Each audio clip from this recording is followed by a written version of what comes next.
अस्सलाम वालेकुम, मैं हूं वसीम अख्तर और आप मुझे देख रहे हैं राव वसीम यूट्यूब चैनल पर। तो पिछले दिनों से एक न्यूज़ बड़ी गर्दिश कर रही है। इकरारुल हसन पर अटैक किया गया है इंटेलिजेंस ब्यूरो की तरफ से। तो क्या पीछे के इसके हक़ाइक़ थे, अब तक तो आप सब लोग जान चुके होंगे। इकरारुल हसन साहब की ज़बानी तकरीबन जो है हमारा पूरा मुल्क और पूरी तकरीबन ये काफ़ी सारी दुनिया जो है जो उनके अकाउंट से लिंक्ड है वो उनके बारे में जान चुके होंगे। तो देखिए, किसी की भी प्राइवेसी में इंटरफेयर करना आजकल हमारा एक कल्चरल इशू बन चुका है। ये सिर्फ़ यूट्यूबर्स और सोशल मीडिया इन्फ्लुएंसर का ही एक कल्चर नहीं बना, इकरारुल हसन साहब का ही कल्चर नहीं बना, यह तकरीबन तमाम यूट्यूबर्स ने ही इसी रविश को अपना लिया है। तो इकरारुल हसन साहब ने सही किया या गलत किया, इस बारे में हम बाद में आते हैं। पहले डिस्कस करते हैं कि पिछले कुछ अरसा से और पिछले कुछ महीनों से उनकी किस तरह की वीडियोज़ हमें देखने को मिल रही हैं। देखिए, पहले आप ये वीडियो देख लें। मेरी गाड़ी में पैसे भी पड़े, ठीक है, 1.5 लाख रुपए मेरी गाड़ी में पड़े। इंसान नहीं, इंसान नहीं। मैं आपसे कह रहा हूँ, ब्लैकमेल करते हैं, काम नहीं है। तो इस वीडियो में होता ये है कि इकरारुल हसन साहब जो हैं, एक बंदा है जिसने कोई जुर्म किया है और उसको स्लैप कर रहे हैं, उसको थप्पड़ मार रहे हैं।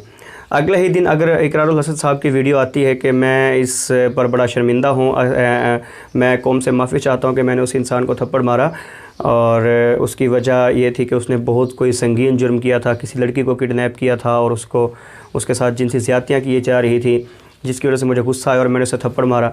अब बहरहाल ये उन्होंने ख़ुद तस्लीम किया कि उन्होंने ये गलत किया। चलें जी, इस वाक़े को भी हम क्लोज़ करते हैं कि ठीक है, अब उस बंदे ने वाकई ऐसा किया था या नहीं, इसके बाद में कोई एविडेंस नहीं मिले, वो इंसान सच्चा था झूठा था, इसकी बारे बाद में कोई तहकीक नहीं की गई कि वाकई ऐसा था या सिर्फ हमें ये इस तरह की स्टोरी पेश की गई। हाल ही में एक ऐसा वाक़या होता है 14 अगस्त को कि एक आयशा टिकटॉकर हैं, उनके साथ कुछ मिसहैप होता है या किया जाता है या उन्होंने खुद करवाया है।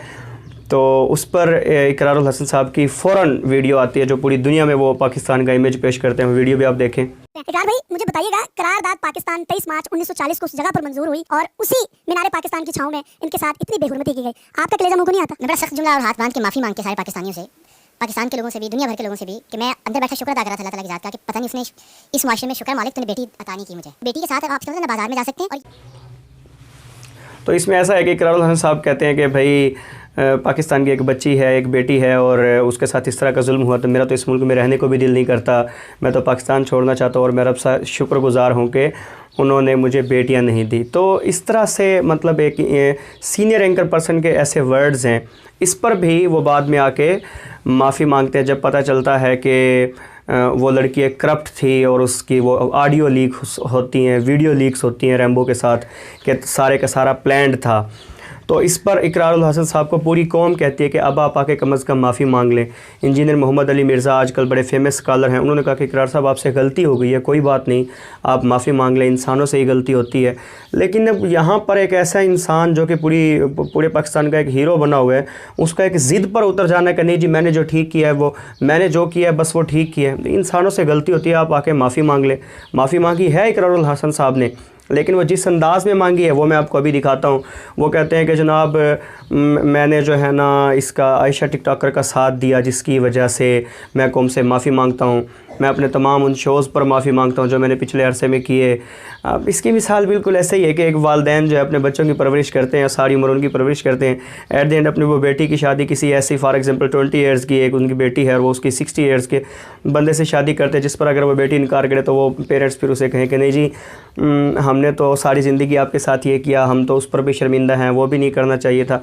मतलब अपनी गलती को डिफेंड करने के लिए आपको कब कौम ने कहा कि आपके वो पिछले शोज़ थे ना वो बुरे थे? आपने ठीक है कि एक अच्छा काम किया, लेकिन अगर आपसे गलती हो तो आप उस पर इस तरह से माफ़ी मांगे कि मैं तो पहले भी गलतियां करता रहा, हमने कब कहा कि आपने वो गलतियां की है? लेकिन जो गलती की है उसको सही, ये तरीका है माफ़ी मांगने का, यानी आप माफ़ी मांग रहे हैं उल्टा तंज़िया अंदाज में। तो ये वीडियो आप देखें, फिर अब इसके बाद आप मुझे बताएं। बिस्मिल्लाहिर्रहमानिर्रहीम, अस्सलाम वालेकुम। आज की अपनी इस वीडियो में मैं आप सब लोगों से अपने बहुत सारे सरेआम के प्रोग्राम्स पर हाथ बांधकर माफ़ी मांगना चाहता हूँ। सबसे पहले मैं आप सब से अपने उस प्रोग्राम पर माफ़ी मांगता हूँ जिसमें मैंने कराची के इलाके लियारी से एक जिस्म फरोशी के अड्डे से एक ऐसी खातून को बाजियाब करवाया था जिसे 22 साल पहले अगवा किया गया, फिर उसे रहीम यार खान ने 22 साल बाद उसकी मां से मिलवाया था। अगर कुछ लोगों की इस मंतक को मान लिया जाए कि किसी की भी दाद रसी से पहले, किसी से भी इजहार यकजहती से पहले या किसी की भी मदद करने को पहुंचने से पहले उसके किरदार को देखना चाहिए, तो मुझे इस प्रोग्राम पर आप सबसे माफी मांगनी चाहिए, इसलिए कि वो औरत तो जिस्म फरोश औरत थी, उसके किरदार पर तो बहुत बड़ा सवालिया निशान है। मैं अपने हर उस प्रोग्राम पर आप सबसे माफी मांगता हूँ जिसमें मैंने 8 साल, 10 साल, 12 साल, 14 साल की उन मासूम बच्चियों को पाकिस्तान के मुख्तलिफ फुहाशी के और जिस्म फरोशी के अड्डों से बाजियाब करवाया, जिन बच्चियों को उनके अपने माँ बाप ने, उनके अपने रिश्तेदारों ने जिस्म फरोशी के अड्डों पर बेच किया था। जाहिर है उनकी मदद करने से भी पहले मुझे सोचना चाहिए था कि वो जिस्म फरोश बच्चियाँ हैं, जिस्म फरोश औरतें हैं, या माफ़ कीजिएगा एक लफ्ज़ जो हम सब इस्तेमाल करते हैं कि वो तवाइफ बन चुकी हैं। उनका किरदार भी मुझे पहले जांचना चाहिए था और फिर उनकी मदद को पहुँचना चाहिए था। मैं आप सबसे उन प्रोग्राम्स पर भी माफ़ी मांगता हूँ। मैं अपने उस प्रोग्राम पर भी आपसे माफ़ी का खास गार हूँ जिसमें मैंने बाबाए कौम। तो देखिए आपने वीडियो देखी, उसमें वो बार बार तंज़ किया जा रहा है कि मैं कौम से अपने पिछले शोज़ पर शर्मिंदा हूँ, मैंने जो अच्छे काम किए उन पर शर्मिंदा हूँ, मुझे नहीं करने चाहिए थे, उन पर भी आप मुझे माफ़ कर दें। इकरारुल हसन साहब का ये जो माफ़ी मांगने का अंदाज़ है ये भी बड़ा समझ से बाहर है। अब एक ही साल में वो एक इंसान को स्लैप कर चुके हैं, पाकिस्तान का फेस बिल्कुल गिरा चुके हैं। वो कौम जो पिछले दिनों हैशटैग अरेस्ट इकरारुल हसन साहब के ट्वीट ट्रेंड पर लेकर आ रही थी, अरेस्ट इकरारुल हसन, अरेस्ट यासिर शामी, अब वो कौम उनके जो है इस तरह का एक रवैया है जो कि उन्होंने इंटेलिजेंस ब्यूरो पर बजाते खुद उन्होंने हमला किया है, उनकी प्राइवेसी को एक्सपोज किया, तो अब उनके जो है ना अब उनके लिए वो कर रही है कि इंटेलिजेंस ब्यूरो को अरेस्ट करो, इनको तमाम को हैंग करो। तो देखिए भाई, अब आप ना एक डेफिनेशन पढ़ें कि एक्स्ट्रा जुडिशल एक्टिविटी क्या है, मावराए अदालत जाके जब आप कोई काम करते हैं तो वो क्या है। जब जिस कौम को एक्स्ट्रा जुडिशल एक्टिविटी की समझ नहीं, तो वहाँ फिर ऐसे लाखों इकरारुल हसन पैदा होंगे और फिर ये इस तरह की रविश तो फिर होगी ना वहाँ पर। जिस किसी के हाथ में भी एक कैमरा आएगा, एक माइक आएगा, चलें जी उसने स्टार्ट कर देना है, घर घर में जाके उनकी प्राइवेसी एक्सपोज की जा रही है। एक्स्ट्रा जुडिशल एक्टिविटी, अब इंजीनियर मोहम्मद अली साहब हैं, वो ये जो तहरीक लब्बैक की तरफ से जो नारे लगाए जाते हैं, कितने हमारे मुल्क में कत्ल हो चुके हैं, तौहीन रिसालत पर आके लोग कत्ल कर देते हैं, और जनाब श्रीलंकन अभी मारा गया, एक्स्ट्रा जुडिशल एक्टिविटी थी। और बेतहाशा आए रोज़ हम सुनते हैं कि फ़लाने शहर में एक इंसान है, उसने तौहीन मज़हब की, तौहीन रिसालत की, और उसके पता नहीं एविडेंस थे या नहीं, वो तो बात की कहानी है, उस बंदे को मार दिया जाता है। क्योंकि इस मुल्क में जुडिशरी की तौहीन तो लाजिम है ना सबके ऊपर कि जुडिशरी की तौहीन आप लोगों ने करनी है। इकरारुल हसन साहब, अगर आपको कोई चीज़ें बुरी लगती हैं, आपके पास एविडेंस है, आपको एक इंसान है, एक इदारा है, वो करप्शन करता हुआ नज़र आ रहा है, तो असूली तौर पे अदालतें किस लिए बनी हैं? या तो फिर आप जुडिशरी को बाहर खड़ा कर दें, भाई मैंने इंसाफ करना है, मेरे पास कैमरा आ गया, माइक आ गया, हर एक बात का इंसाफ मैंने करना है, हर एक इदारे को जाके मैंने सुधार दें। भाई आपके पास एविडेंस है, कोर्ट में लेके जाओ, और कोर्ट जब इंसाफ ना करे, इंटेलिजेंस ब्यूरो को कोर्ट ना पकड़े, उनका केस चलता रहे, ना फैसले करे, कोर्ट के बाहर खड़े होकर आप करें ना एहतजाज कि ये देखें जी हमारे पास एविडेंस भी है, कोर्ट फैसला नहीं दे रही। अब पता नहीं उसकी क्या डोमेन थी, वो किस तरह से आपने वो बंदा, आप कहते हैं कि 50-60 हज़ार रुपये उसने लिए हैं, उसकी क्या डोमेन थी, उस बंदे का बयान नहीं आया। तो भाई देखें, जो महज़िब मुआशरे हैं, जो कि सिविलाइज सोसाइटी हैं, वहाँ पर अगर आप किसी की सड़क पर चलते हुए गाड़ी में झांकते भी है ना, तो इस पर भी वो इशू बना देते हैं कि भाई प्राइवेसी किस लिए एक्सपोज कर रहे हैं, ये क्या तरीका है। तो यहाँ पर तो जुडिशरी का कोई ख्याल ही नहीं रखा जाता, हर इंसान ने जो है ना अपने कानून को हाथ में लिया हुआ है। इस पर एक बड़ी अच्छी मूवी बनी है, इंडिया की एक तामिल मूवी है, आप वो देखें, कौन विलन। तो उसमें ये मैसेज ये है कि भाई आपने कानून को हाथ में नहीं लेना। एक वो स्टोरी आप देखेंगे तो बड़ी वो हमारे पाकिस्तान के निज़ाम से बड़ा मैच करती है कि हर चीज़ को हमने अपने हाथ में लिया हुआ है, और इस पर अब अगर अगला कोई रिएक्शन करता है तो फिर हम मज़लूमियत का प्रचार करते हैं, हमारे ऊपर जुल्म हुआ है, हमें मारा गया, एक वो आपने नेक पहन लिया, हमें मारा गया, ये किया वो किया।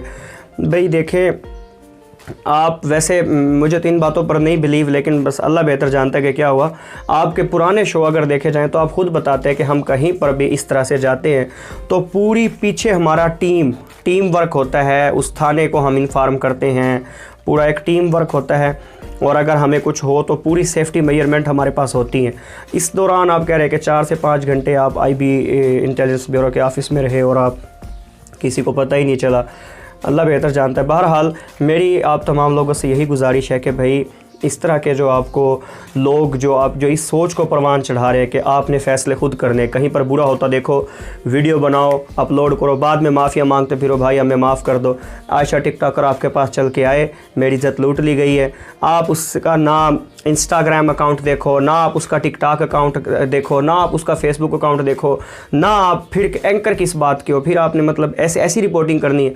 कोई भी आपके पास जो है ना उठ कर आए भाई मेरे साथ जुल्म है, चलो भाई वीडियो बनाओ, प्राइवेसी एक्सपोज करो, ओके करो, तो भाई इस तरह से नहीं होता। आप बुरी चीज़ लगी है। इकरारुल हसन साहब कहते हैं कि अगर इंटेलिजेंस ब्यूरो को मेरा आना इतना ही बुरा लगा था, मुझे मारते ना, इंटेलिजेंस ब्यूरो को चाहिए था कि वो जाके कोर्ट में जाके मेरे खिलाफ़ एक्शन दायर करते कि इकरारुल हसन ने हमारे साथ ये किया। सर यही काम आप भी कर लेते। तो भाई देखें, ऐसी सोच से हम लोगों ने लड़ना है, कभी भी कानून को हाथों में नहीं लेना। अदालतें किस लिए बनी हैं, कानून नाफिज करने वाले इदारे किस लिए, फिर आइन को आग लगा दें, ये दस्तूर किस लिए है, ये कानून किस लिए है, हमने इस कानून पर अमल करना है। Extra judiciary activity, extra judicial activity में हमने इन्वॉल्व नहीं होना। अगर हमारे सामने कोई बुरा कर रहा है भाई ठीक है, आपने उसका एविडेंस ले लिया, अगर आपके अंदर जज्बा ईमान या हुब्बुल वतनी बहुत ज़्यादा है तो भाई जाओ कोर्ट में, कोर्ट के दरवाजे आपके लिए हमेशा खुले। कोर्ट इंसाफ नहीं करती, अल्लाह ताला से अपना इंसाफ ले लेना, कानून को हाथ में ले लेना।